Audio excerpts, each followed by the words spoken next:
ვიყიდი აი ასეთი ნაჭერი, შიგნიდან ეს გარედან. როგორც ამიხსნეს, არის მოხარშული ტილო და უნდა შევკერო ფარდები. ნახოთ რა გამოვა, აბა გაჩვენებთ შედეგსაც აუცილებლად. ძაფების დიდი არჩევანი არ მაქვს, მაგრამ რაც მაქვს, იქიდან შევარჩიე ვიდეოში რატომაც ლურჯა და ჩვენებს ამ მწვანე ძაფებს. მაგრამ არა უშავს. ამას ავირჩევ ალბათ. ავიღე ზომა, ანუ დაახლოებით 20 სანტიმეტრის მოჭრა დასჭირდა და აი ესე მოვაჭერი ზედმეტი რაც იყო. კინძის თავებით მივამაგრე ლენტი, ადვილად რომ გამეკერა. ესეც ჩვენი ფარდა თითქმის მზად არის. აი ასე.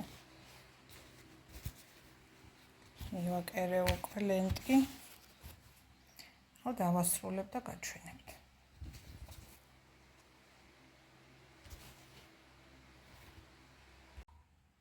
აი ასე. გავაკეთე. მივამაგრე ესენი. ჩვენი ფარდებიც მზად არის. ამებს როგორ ვამაგრებ, თუ შევწელი რომ გადავიღო, გაჩვენებთ აუცილებლად. როგორ მივამაგრე ეს რგოლები. ერთი ხელით რამდენად შევძლებთ გაჩვენოთ, მაგრამ დაახლოებით მაინც მიგახვედრებთ. ანუ აი ასე არის დაკერებული ეს ლენტი. შემდეგ ამას ვჭრი ესე ჯვარედინად, გაჩვენებთ. აი ასე დაახლოებით, აი ეს ბოლომდე არ უნდა გავჭრათ, იმიტომ რომ შესაძ მეორე რგოლს დავამაგრებთ, შეიძლება გამოვიდეს გარეთ და ანუ ძალიან ცუდად გამოჩნდება. ეხლა ამას ესე შემოვჭრი ფრთხილად. აი ასე დაახლოებით აქეთ ცოტა ზედმეტი მომივიდა და იმედი მაქვს რომ გარედან არ გამოჩნდება უშნოდ. ამას შემდეგ გადმოვაბრუნებთ. გვაქვს ასეთი რგოლი და აი ასე ეს უნდა ჩავსვათ. გაჩვენებთ ჩასმულსაც. აი ასე ჩაჯდება რგოლი. ასე გამოიყურება ქვემოდან, ეს შეგვიძლია შემოვაჭრათ. თუმცა არ ჩანს, მაგრამ მაინც ლამაზი რომ იყოს ორივე მხრიდან, ესე შემოვაჭრათ ზედმეტი ნაწილები.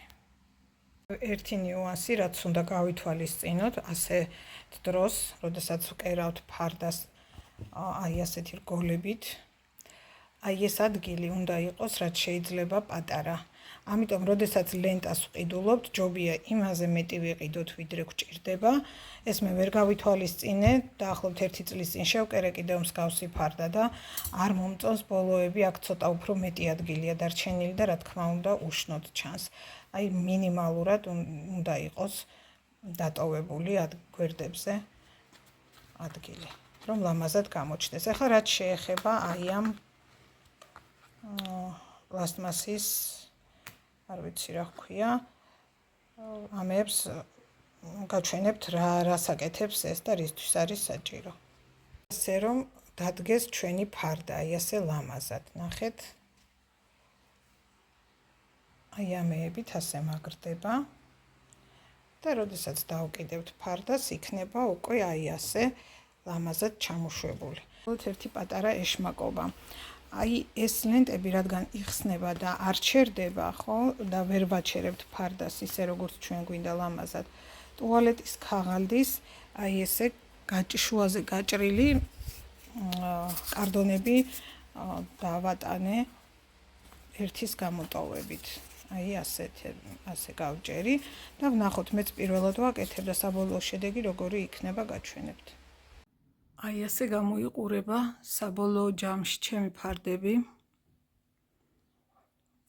შუქი იქიდან უყავს და არ ჩანს კარგად მაინც და მაინც აი შორიდან და ერთი რასაც მივხვდი, ანუ როდესაც ასეთ სტილზე გინდა რომ დაკიდო ფარდა, ბოლო უნდა იყოს ალბათ უფრო იატაკის ზედაპირამდე, ვიდრე აი ასე რომ უფრო ლამაზად გამოჩნდებოდა. რა ვიცი, აი ეს არის უკმაყოფილო არ ვარ, რაც შემეძლო გავაკეთე. მომწონს. ფერი არ ჩანს, ძალიან ლამაზი მწვანეა. მაქვს ასეთი დივანი ფერებში თითქმის ემთხვევა ერთმანეთს. და მაქვს კიდევ სურათის ჩარჩოები ამ ფერებში. აი ასე ეს ნახატი ჩემო შვილმა დახატა. და მაქვს ესეთი კომპოზიცია, რომელიც მე გავაკეთე ქვებისგან. აი ასე.